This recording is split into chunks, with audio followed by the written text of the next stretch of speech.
యక్షగాన కళాకారుడు గడ్డం సమ్మయ్యకు కేంద్ర ప్రభుత్వం పద్మశ్రీ ప్రకటించింది. జాతీయ స్థాయిలో పురస్కారం అందుకున్న సమ్మయ్యను ఎమ్మెల్యేలు పల్లా రాజేశ్వరరెడ్డి, కడియం శ్రీహరి సన్మానించారు. పాలకుర్తి నియోజకవర్గం అప్పిరెడ్డిపల్లి గ్రామానికి చెందిన సమ్మయ్యకు జాతీయ స్థాయిలో పద్మశ్రీ అవార్డు రావడం పట్ల ఎమ్మెల్యేలు హర్షం వ్యక్తం చేశారు. అంతరించిపోతున్న కళకు సమ్మయ్య జీవం పోస్తున్నారని, గడిచిన 5 దశాబ్దాల్లో 19,000 నాటకాలను ప్రదర్శించారని వారు గుర్తు చేశారు.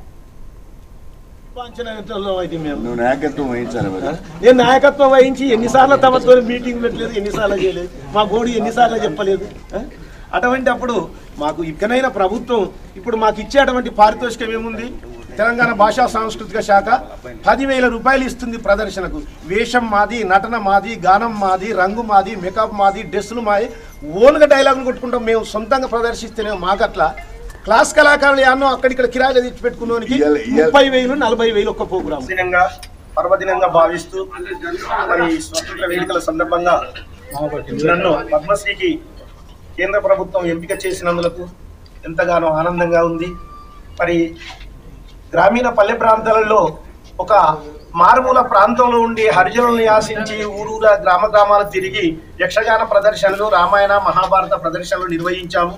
ఎన్నెన్నో మా గత స్మృతులను చెప్పనవసరం లేదు. ఇక మా బ్రతుకులు, మా కథలన్నీ దీని ముందు మీకు తెలియపరిచినాము. కాబట్టి మొన్ననే రామజన్మభూమిలో పాదం మోపాను.